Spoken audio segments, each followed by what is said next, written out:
주님의 마음을 본받아서 주님처럼 거룩함을 이루어가는 귀한 은혜가 우리 모든 성도들에게 있으시길 바랍니다. 주님 앞에 귀한 찬양 최선을 다하여 올려드려서 감사합니다. 우리 옆에 계신 성도들에게 이렇게 한번 서로 인사하고 격려하도록 하겠습니다. 주님의 마음을 본받기를 바랍니다. 이렇게 한 번만 더 인사하도록 하겠습니다. 주님 안에서 기뻐하시기를 바랍니다. 이렇게 한번 인사하겠습니다. 네. 오늘 예배하는 우리 모든 성도들에게 주님이 주시는 참된 기쁨 그리고 참된 행복이 여러분의 마음에 흘러넘치기를 소원합니다. 여러분 지난 한 주간 어떠셨습니까? 행복하셨습니까? 네, 한 주간 만만치 않으셨지요. 불안한 소식들도 끊임없이 들려오고 또 그런 탓에 경제도 바닥을 치고 있는 상황이어서 아마 여러분들 한 주간 지내시기가 쉽지 않았으리라고 생각을 합니다. 그러나 오늘 적어도 살아계신 하나님께 예배하는 이 시간만큼은 우리의 모든 무거운 짐진 것들 다 십자가 아래 내려놓고 하늘로부터 임하는 참된 평강이 우리 모든 성도들의 심령에 차고 넘치기를 바랍니다. 어떤 임금님이 계셨습니다. 중병에 걸려서 가진 약을 다 쓰고 오원을 찾아다도 남지를 않는 것입니다. 유명한 명의가 찾아와서 처방을 내렸는데 그 처방이 좀 재미있는 얘기입니다.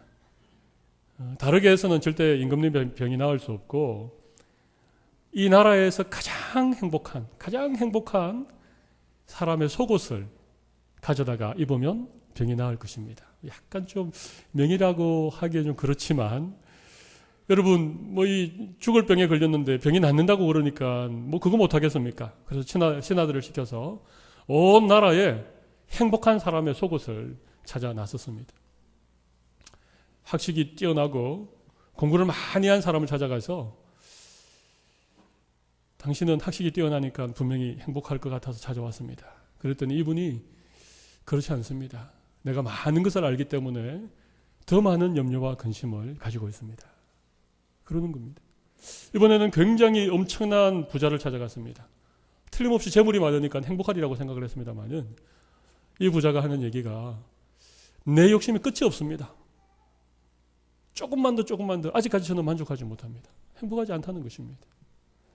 그래서 이번에는 건강한 사람을 찾아갔습니다. 아주 건강이 좋은 사람. 몸이 건강하니까 행복하십니까? 물어보니까 그렇지 않다는 것입니다. 지금은 건강하지만 내가 어떤 병에 걸릴지도 모른다라고 하는 불안감 때문에 전혀 행복하지 않다는 것입니다. 많은 사람을 찾아다녔지만 자기가 행복하다라고 생각하는 사람을 만날 수가 없었습니다. 신하들이 실망에 빠져서 터벅터벅 왕궁으로 돌아오는 길에 이 해가 뉘엿뉘엿 넘어가는 어느 들녘에 이 노부부가 땀을 흘리고 하루의 일과를 끝내놓고 이 함께 기도하는 장면을 보게 되었는데 너무 행복해 보이는 겁니다. 그래서 부부에게 물었습니다. 행복하십니까? 물어보니까 네 부부가 저희들 정말 행복합니다. 하루 종일 땀 흘려 일할 수 있는 일터가 있고 일을 할 수 있는 건강을 주신 하나님 때문에 너무너무 행복합니다. 드디어 행복한 사람을 만난 것입니다. 그래서 이 신하들이 자기들이 찾아온 자초지정을 얘기하고 지금 왕이 중병에 걸렸는데 가장 행복한 사람의 속옷을 입으면 병이 낫는다고 해서 이렇게 당신을 찾아왔다고. 당신이 속옷을 좀 주면 어마어마한 보상을 왕이 해줄 거라고.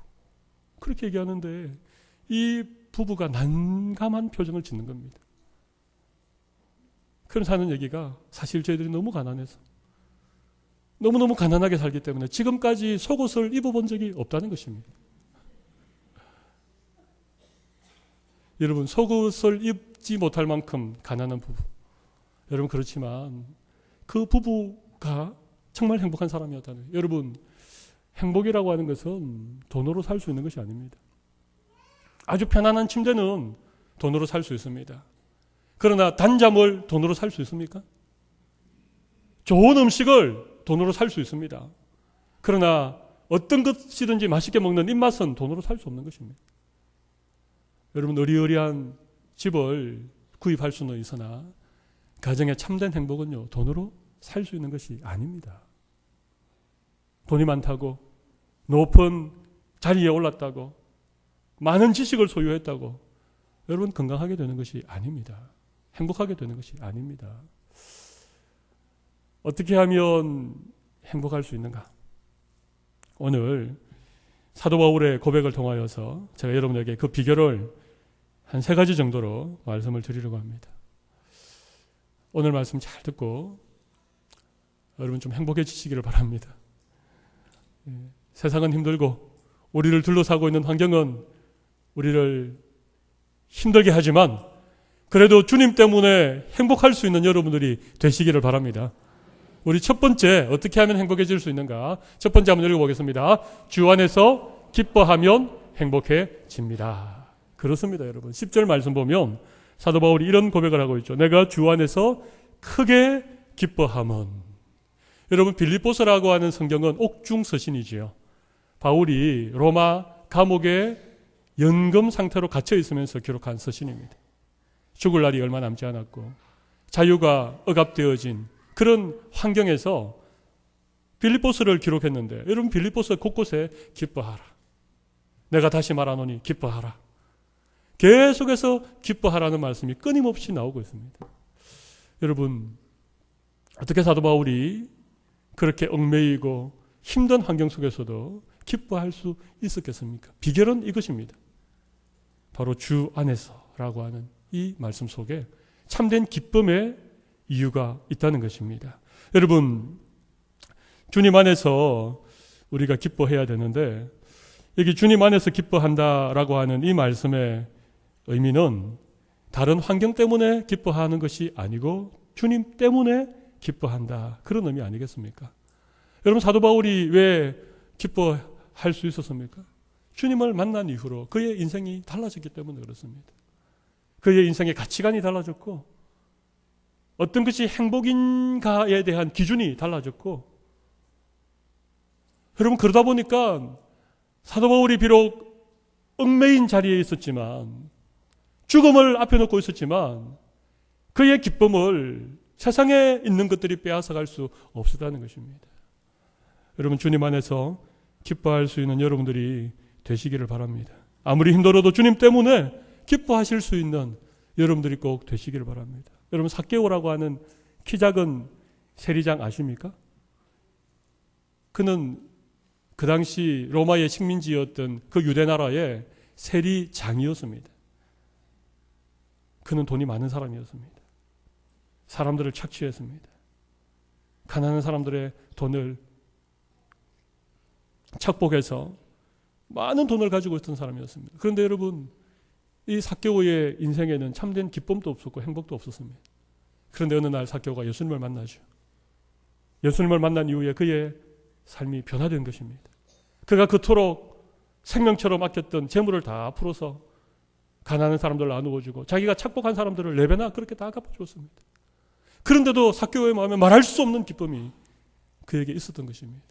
여러분, 바로 이것이 주님 때문에 기뻐하는 것입니다. 막달라 마리아라고 하는 여인, 이 여인도 참 불행한 여인이었습니다. 7 귀신 들린 여인이었습니다. 그런데 이 여인이 예수님을 만나고 그의 인생이 변화되었지요. 그러니까 이 여인은요, 예수님 때문에 늘 기뻐했습니다. 예수님이 십자가에서 죽으시고 사흘 만에 부활하셨던 그 부활의 현장을 가장 먼저 찾아간 여인이 막달라 마리아였습니다. 부활하신 예수님을 가장 먼저 배웠던 여인이 막달라 마리아였습니다. 무엇이 이 여인의 인생을 이토록 변화시킨 것입니까? 바로 예수님인 것입니다. 예수님을 만났기 때문에, 주님 때문에, 주님 안에서 삭개오의 인생이 변했고 막달라 마리아의 삶이 달라졌고, 사도 바울이 어떠한 형편에서든지 주님 때문에 기뻐할 수 있는 그런 삶을 살아가게 된 것입니다. 사랑하는 성도 여러분, 오늘 여러분 아무리 힘들어도 주님 안에서 기뻐하시고 주님 때문에 기뻐하실 수 있는 여러분들이 되시기를 바랍니다. 여러분, 이건 큰 기쁨입니다. 이건 작은 기쁨이 아닙니다. 오늘 10절을 다시 보시면 내가 주 안에서 크게 기뻐함은, 여기 크게 기뻐한다라고 하는 이 말씀, 여러분, 바울이 그냥 내가 주님 안에서 기뻐한다 그렇게 하지 않고 내가 주님 안에서 크게 기뻐한다, 이것은 굉장히 기뻐한다는 말 아니겠습니까? 여러분, 기쁨에도 큰 기쁨이 있고 작은 기쁨이 있습니다. 여러분, 작은 기쁨은 뭔가 하면요, 내가 원하던 무엇이 이루어졌을 때, 내가 좀 돈을 많이 벌었을 때, 뭐 이런 것들이 기쁨이죠. 그러나 여러분, 그런 기쁨은 작은 기쁨입니다. 큰 기쁨이 아닙니다. 주님 안에서 큰 기쁨의 이유를 우리가 아셔야 되는데, 오늘 본문을 다시 살펴보면 이런 얘기죠. 바울이 지금 로마 감옥에 연근 상태로 있다라고 하는 이런 사실들이 빌립보 교회에 전해진 거예요. 그러니까 빌립보 교회가 바울을 생각하면서 바울을 위한 후원금을 모은 것입니다. 연보 아시죠? 바울을 위해서 이 부조 후원금을 모아가지고 그것을 지금 바울에게 지금 전하려고 하는 그런 소식을 바울이 듣게 된 거예요. 그런데 여러분, 바울이 그 소식을 듣고 정말 기뻐했던 이유가 뭐겠습니까? 지금 어려운 형편에 있는 자신에게 얼마의 부조금이, 얼마의 후원금이 곧 도착할 것이다. 여러분, 그것 때문에 바울이 기뻐했겠습니까? 물론 그것 때문에 기뻐할 수도 있겠죠. 그것이 지금 형편에 도움이 될 수도 있겠지요. 그러나 바울이 정말 기뻐한 것은 후원금이라고 하는 물질 때문에 기뻐한 것이 아닙니다. 무엇을 기뻐했습니까? 빌립보 성도들의 마음에 그와 같은 생각이 사기난 것에 대해서, 빌립보 성도들이 그런 마음으로 바울을 생각하고 그런 마음으로 바울을 사랑하고 있다고 하는 그 빌립보 성도들의 그 마음을 바울이 알게 되었을 때에 그 기쁨이 큰 기쁨이었다고 하는 것입니다. 여러분, 무엇을 받아서 여러분 기뻐할 때가 있지만 여러분, 그것은 일시적인 기쁨이고 작은 기쁨입니다. 세상에 무엇을 얻어서, 무엇을 좀 더 가져서, 어떤 자리에 올라가서, 내 삶에 당장 어떤 이익이 생겨서 여러분, 그것 때문에 기뻐하고 또 그것이 사라지면 슬퍼하는 이런 일희일비의 삶은요, 아주 작은 것입니다. 바울이 지금 얘기하고 있는 기쁨은 주님 안에서 경험하는 큰 기쁨입니다. 저는 간혹 우리 성도들이 이렇게 뭘 좀 이렇게 주시는 경우들이 있습니다. 근데 보면 이 신문지에 둘둘 말아가지고 새벽기도 하는데 옆에 이렇게 놓고 가시는 분들이 계십니다. 보면 그 나물 같은 거 있지 않습니까? 근데 저는 그럴 때마다 참 제 마음에 기쁨이 있습니다. 보잘것없는 것이지만 그게 마음이 담겨 있지 않습니까? 성도들의 마음이 담겨 있지 않습니까? 여러분이 마음이 큰 것입니다. 그 마음을 기억하고 그 마음을 기뻐하고 그 마음 때문에 감사하고 그런 마음이 서로 오고 갈 때에 우리 가운데 주님 주시는 그런 기쁨이 있을 때, 여러분, 이게 더 큰 기쁨입니다. 저는 교회라고 하는 공동체가 이런 기쁨으로 충만한 공동체가 되어야 된다고 생각합니다. 여러분, 힘들고 어려우셔도 함께 기도하는 성도들이 있다는 것, 내가 어려울 때에 누군가에게 얘기하면 그 어려움을 어떤 물질적인 도움으로 도와주지는 못하지만 그래도 내가 기도해 줄게, 내가 같이 아파해 줄게, 내가 그냥 옆에 같이 있어 줄게, 여러분, 이렇게 얘기하는 성도들이 함께 공동체를 이루고 함께 한 교회에서 신앙생활을 한다는 이것이 여러분, 우리에게 얼마나 큰 기쁨인지 모릅니다. 여러분, 이런 기쁨이 여러분에게 충만하시기를 바랍니다. 사도 바울이 주님 안에서 주님 때문에 기뻐했고 빌립보 성도들의 그 마음 때문에 크게 기뻐했기 때문에 여러분, 바울은요, 감옥에 갇혀있는 신세였지만 그가 불행했다라고 말할 수 없습니다. 그의 인생이 실패했다라고 말할 수 없습니다. 사도 바울은 아마 그 누구보다도 행복한 사람이라고 그렇게 얘기할 수 있었을 것입니다. 여러분, 행복해지기를 원하십니까? 주님 안에서 크게 기뻐하실 수 있기를 바랍니다. 주님 안에서 이 기쁨의 비결을 발견할 수 있는 이 시간이 되시기를 바랍니다. 두 번째 이유가 있습니다. 두 번째 이유를 우리 같이 한번 읽어보도록 하겠습니다. 자족의 비결을 배우면 행복해집니다. 다시 한번 읽어보겠습니다. 자족의 비결을 배우면 행복해진다는 것입니다. 예, 그렇습니다. 여러분, 자족의 비결을 우리가 배울 때에 우리의 삶에 진정한 행복이 찾아오게 되어집니다. 여러분, 여기 자족이라고 하는 게 뭘까요? 자족. 만족하고 자족하고 조금 다르죠. 자족은요, 스스로 만족하는 것을 자족이라고 하지 않겠습니까? 예, 이게 자족이지요. 그냥 본인 스스로가 그냥 만족한다는 것입니다. 여러분, 사람들이 행복하지 못한 이유가 있습니다. 사람들이 자기의 처지를 불행하다라고 생각하는 이유가 있습니다. 다른 게 아닙니다. 비교의식 때문에 그렇습니다. 내가 가진 것을 기뻐하고 내가 가진 것에 감사하지 않고 자꾸만 나보다 더 많이 가지고 나보다 더 높은 곳에 있는 사람들이랑 자꾸만 나를 비교해보기 때문에 자족하지 못하는 것입니다. 비교에서 오는 만족, 남들보다 더 많이 가진 것 때문에 오는 그런 우월감, 여러분 이것은요 정말 순식간에 사라지는 것입니다. 열등감이랑 교만한 마음은요 다른 게 아닙니다. 늘 비교의식에 사로잡혀 살아가는 사람들을 보면 하루에도 몇 번씩 열등감에 빠져서 힘들어하다가도 자기보다 조금 못한 사람을 보면, 자기보다 조금 못 가진 사람을 보면 금방 또 교만한 마음이 그냥 마음에 충천하는 것입니다. 여러분 비교의식은 자기 욕심 때문에 생기는 것입니다. 자기의 이기적인 욕망 때문에 생기는 것입니다. 여러분 하나님은 우리를 만드실 때에 우리 한 사람 한 사람을 아주 독특한 하나님의 형상을 따라 만드셨습니다. 자녀를 여럿 두신 부모님들은 이해를 하시겠지요. 한 배에서 나온, 그죠? 같은 부모 밑에서 태어난 자녀들, 그죠?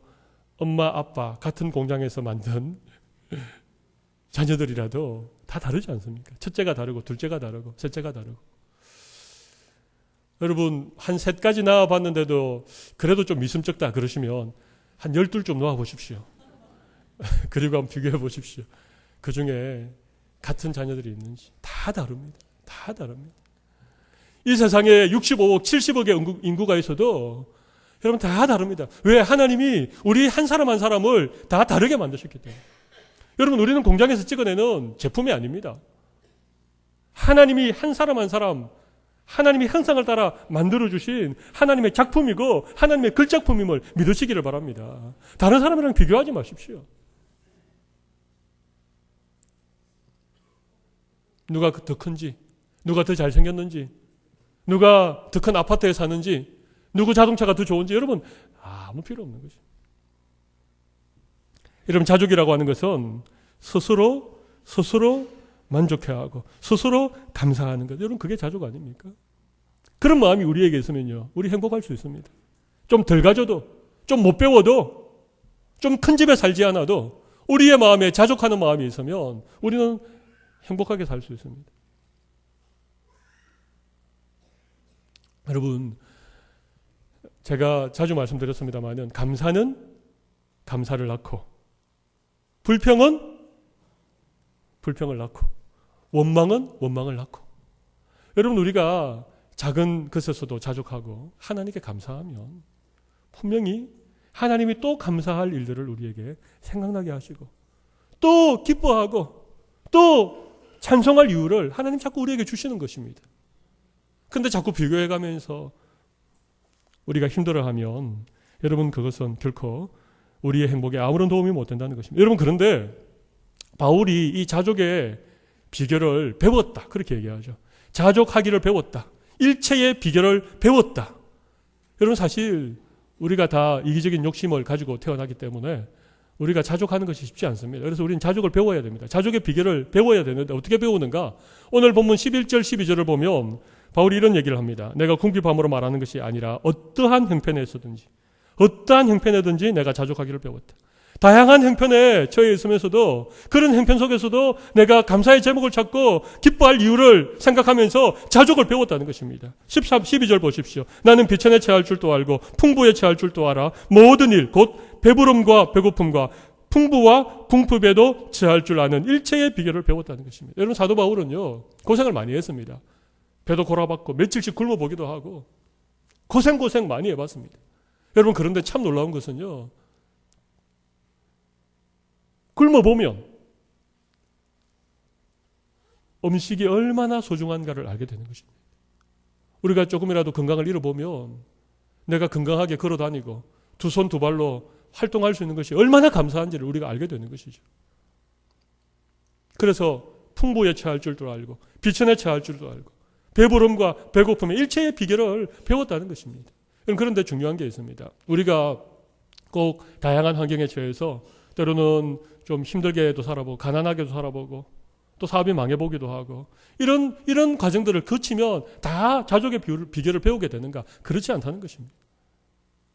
그런 환경에 처한다고 해서 다 자족의 비결을 배우면 우리 중에 행복하지 못할 사람이 누가 있겠습니까? 어리석은 사람들은 고생을 해도 깨닫지를 못하는 거예요. 힘든 환경이 와도 그 환경을 통해서 하나님이 반드시 나에게 말씀해 주시는 그런 하나님의 뜻이 있을 텐데 그런 것들을 발견하지 못한다는 것입니다. 제가 이렇게 이제 사역을 하면서 여러 사람들 좀 만나보니까 이런 경우가 있더라고요. 어려서부터 물질에 굉장히 많은 고생을 하신 분들이 계세요. 그죠? 찢어지게 가난한 그런 가정에서 정말 힘들게 뭐 학교도 다니고 뭐 학교도 다 못 다녀서 뭐 이렇게 일하면서 이렇게 고학으로 공부해서 검정고시 치고 이렇게 참 물질 고생 많이 한 분들이 보니까 한 두 종류로 나뉘어지더라고요. 어떤 분들은요, 그 물질의 고난을 통해서 이 물질에 대해서는 이렇게 좀 극복이 된, 돈에 대해서는 좀 없어도 죽지는 않아. 뭐 며칠 굶어도 내가 이것 때문에 망하지는 않아. 그래서 물질에 대해 좀 초연한 그런 어떤 비결을 터득한 분이 계신가 하면요. 어떤 분들은요, 물질의 노예가 되신 분들이 계세요. 너무 고생하니까. 막 돈이라고 그러면 막 부들부들 떠는 이런 분들이 계세요. 여러분, 사도 바울이 다양한 환경을 통해서 어떤 때에는 굶기도 하고, 어떤 때는 매를 맞기도 하고, 어떤 때는 막 며칠 동안 파선하는 배에 갇혀 지내기도 하고. 근데 수많은 고난을 겪었는데, 바울은 그런 환경, 그런 고난의 시간들을 통해서 그가 자족을 배우고, 자족을 위한 일체의 비결을 터득을 했다는 것입니다. 여러분, 이게 중요합니다. 여러분이 지금 겪고 있는 고난이 있다면 그 고난을 통하여서 반드시 믿음의 눈을 여시고 하나님의 말씀으로 내 환경을 해석해 볼 수 있는, 그래서 그 환경을 통하여 내가 배울 수 있는 그런 하나님의 자족의 비결을 배우실 수 있는 여러분들이 되시기를 바랍니다. 여러분, 이걸 깨달으시면 여러분, 우리는 자족에 대한 일체의 비결을 배우게 되는 것입니다. 환경을 뛰어넘을 수 있는. 여러분, 자족의 비결을 배우시면 여러분들은 어떤 환경에서도 행복하게 될 줄로 믿습니다. 자족하실 수 있기를 바랍니다. 비교하지 마시고 자족하실 수 있는, 스스로 만족해하고, 어려우면 어려운 대로 주님이 주시는 은혜가 있고, 또 무엇이 풍성하고 좋은 일들이 있을 때에는 또 그때 또 하나님으로부터 우리가 교훈을 배워서 우리가 배고픔과 배부름과 풍부와 이런 궁핍의 모든 일체의 자족의 비결을 배우셔서 언제나 주님 안에서 행복하실 수 있는 여러분들이 되시기를 바랍니다. 마지막 세 번째 비결을 우리 같이 한번 읽어보도록 하겠습니다. 할 수 있다는 믿음이 있으면 행복해집니다. 다시 한번 읽어보겠습니다. 할 수 있다는 믿음이 있으면 행복해집니다. 여러분, 13절 같이 한번 읽어보겠습니다. 13절 시작. 내게 능력 주시는 자 안에서 내가 모든 것을 할 수 있느니라. 아멘. 이 말씀 좋아하시죠? 내게 능력 주시는 자 안에서 내가 모든 것을 할 수 있느니라. 그렇습니다, 여러분. 믿음은요, 언제나 긍정적입니다. 믿음은 부정적이지 않습니다. 믿음의 사람은요, 할 수 있습니다. 제가 하겠습니다. 이렇게 얘기하는 사람이 믿음의 사람입니다. 믿음이 없는 사람은 늘 부정적이죠. 못하겠습니다. 이것 때문에 안 되겠습니다. 그러면서 한숨 푹푹 쉬고. 여러분, 믿음은요, 할 수 있다는 긍정적인 마음을 믿음이라고 합니다. 여러분, 이런 믿음이 여러분에게 있으면 여러분은 반드시 행복할 수 있습니다. 근데 여러분, 오늘 본문을 잘 살펴보면, 문맥을 따라 본문을 13절을 잘 읽어보면 이런 뭐 우리에게 불가능은 없다, 뭐 긍정적인 사고방식의 힘, 이런 얘기만을 하는 것은 아닙니다. 물론 믿음은 늘 긍정적이고 믿음은 할 수 있다고 말하는 것이 믿음입니다만은, 지금 바울이 내게 능력 주시는 자 안에서 내가 모든 것을 할 수 있습니다라고 할 때 이 할 수 있다라고 하는 믿음은 어떤 믿음이겠습니까? 어떠한 상황에도, 그죠? 좀 가난하고 힘든 그런 상황에 처해도, 좀 부여하고 모든 것이 넉넉한 그런 상황에 처해도 어떤 상황과 상관없이 나는 하나님 때문에 자족하고 주님 때문에 기뻐하고 하나님 앞에 감사할 수 있는 그런 사람이 됩니다. 그런 고백 아니겠습니까? 여러분, 오늘 내게 능력 주시는 자 안에서 어떤 상황 속에서도 자족하시고 어떤 상황 속에서도 기뻐하실 수 있는 여러분들이 되시기를 바랍니다. 여러분, 믿음은 이런 것입니다. 믿음은 다른 것이 아닙니다. 믿음은 우리로 하여금 모든 상황 속에서 하나님께 감사할 수 있는 능력, 모든 상황 속에서 하나님 때문에 만족할 수 있는 능력, 이것이 믿음입니다. 오늘 이 믿음이 예배하는 여러분들의 심령에 풍성히 차고 넘치기를 바랍니다. 여러분, 행복은 멀리 있는 게 아닙니다. 여러분, 혹시 사막에 가면 신기루라고 하는 현상이 있습니다. 여러분 혹시 들어보셨습니까? 행복은 신기루하고 똑같은 겁니다. 사막에서 제일 중요한 건 오아시스입니다. 물이 있는 오아시스. 그죠? 그래서 그 사막을 횡단하는 사람들이 얼마나 목이 마르겠습니까? 그들이 애타게 찾는 것이 오아시스입니다. 그런데 여러분, 오아시스는 저 멀리서 봐도 이 물이 햇빛에 반사가 되기 때문에 이게 반짝반짝 해가지고 저기 오아시스가 있다는 게 알 수 있습니다. 근데 그 오아시스랑 똑같은 현상이 나타나는 게 있는데 그게 신기루입니다. 모래 알갱이가 이 태양빛을 받아가지고 그것이 빛을 반사하면 그게 반짝반짝 해가지고 마치 멀리서 보면 이 물결에 햇빛이 반짝이는 것처럼, 그래서 멀리서 보면 꼭 거기에 오아시스가 있고 거기 물이 있는 것처럼 그렇게 착각을 하게 만드는 게 신기루입니다. 그래서 열심히 그 신기루를 향해서 막 가보지만 여러분, 그곳에는 물이 있겠습니까? 없겠습니까? 물이 없습니다. 여러분, 행복이 뭐라고요? 행복은 신기루하고 똑같습니다. 여러분, 행복을 주는 파랑새가 이 세상에 존재하겠습니까? 여러분, 그렇지 않습니다. 파랑새는 없습니다. 여러분, 진짜 행복을요, 자꾸만 바깥에서 찾으려고 하지 마십시오. 저 산 너머에 행복이 있는 것으로 그렇게 생각하지 마십시오. 여러분, 행복은요, 세상에 있는 게 아닙니다. 행복은 내 안에 있습니다. 할렐루야. 여러분, 행복은 내 속에 있는 것입니다. 내 안에 있는 주님 주시는 기쁨, 내 안에 있는 이 자족의 비결, 내 안에 있는 주님 안에서 모든 것을 할 수 있다는 이 믿음. 여러분, 이 믿음 때문에 우리가 행복한 거지요. 세상에 어디 좋은 데 가서 행복한 거, 세상에 어디 좋은 자리 가서 행복한 거, 여러분, 그거 다 의미 없는 것입니다. 물론 거기에 작은 기쁨이 있을 수 있습니다. 거기에 작은 일시적인 행복이 있을 수 있습니다. 그러나 그 행복은요, 금방금방 변합니다. 오늘 예배하는 우리 모든 성도들의 심령에 주님이 주시는 이 행복이 여러분의 마음에 가득하시기를 원합니다. 힘들고 어렵고 좀 절망스러운 그런 환경일지라도 여러분, 우리 예수 믿는 우리에게 있는 이 행복을 이번 한 주간 꼭 누리시기를 바랍니다. 그래서 좀 행복하게 한 주간 지내십시오. 저희 교회가 작년 한 해 동안 건강한 교회, 행복한 성도, 부산 범전교회, 이런 표어로 작년 한 해를 지내왔습니다. 그래서 참 행복한 성도들이 많이 늘어났고, 또 행복한 성도들이 가득하니까 교회도 참 건강한 교회가 된 것 같습니다. 제가 작년에 설교를 쭉 보니까 건강한 교회라고 하는 주제를 가지고는 한 8번 정도 제가 설교를 했는데, 행복한 성도라고 하는 주제를 가지고는 딱 2번밖에 설교를 못한 것 같습니다. 그래서 제가 이번 4월 한 달 동안 한 4주간 행복한 성도라고 하는 주제를 가지고 제가 말씀을 좀 전하도록 하겠습니다. 오늘은 이 자족할 때 행복해진다, 이런 말씀을 제가 드렸습니다.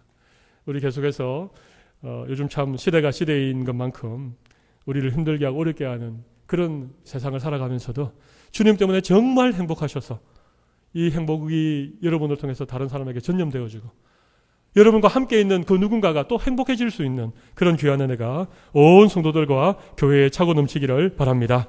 우리 시간 한번 가슴에 손을 올리고 한번 기도하십시다. 여러분, 행복은 바깥에서 찾는 것이 아닙니다. 행복은 내 속에 있습니다. 주님 안에서 참된 기쁨의 이유를 발견하면, 어떤 환경에서도 자족할 수 있는 비결을 배우게 되면, 내게 능력 주시는 자 안에서 내가 모든 것을 할 수 있다는 이 믿음이 나에게 있으면 우리는 반드시 행복한 사람이 될 수 있습니다. 하나님, 내가 행복한 사람이 되게 해주십시오. 이런 은혜를 달라고 한번 통성으로 기도하도록 하겠습니다. 살아계신 하나님 아버지, 우리에게 자족의 비밀을 말씀해 주신 것을 감사합니다. 하나님, 다른 것이 행복이 아닙니다. 행복은 내 안에 있습니다. 많은 것을 가진다고, 아버지 하나님 좋은 집에 산다고, 더 많이 배웠다고 건강하다고 행복해지는 것이 아닙니다. 정말 행복한 것은 우리의 속에 주님이 주시는 참된 기쁨이 있고 주님이 주시는 참된 만족이 있고 이런 믿음을 가질 때에 우리는 행복해지는 것을 믿게 하여 주시고 하나님은 온 교회에 이런 행복한 바이러스가 퍼져나가게 하시고 행복한 성도들이 넘쳐날 수 있도록 주님 은혜를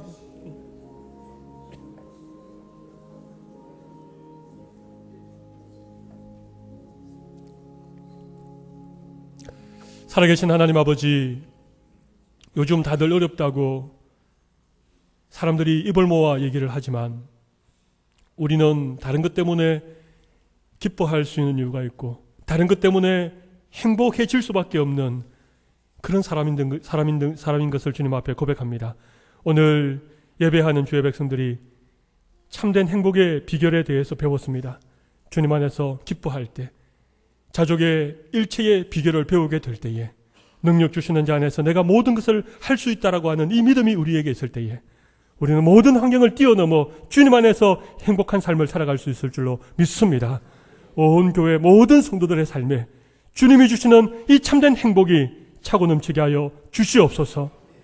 그래서 우리 때문에 우리 주위에 있는 사람들도 소망을 가지게 하여 주시고 우리 주변에 힘들어하고 있는 사람들도 기뻐할 수 있는 행복을 전하는 하나님의 백성들로 삼아 주시옵소서. 살아계신 예수님 이름으로 기도 올리옵나이다.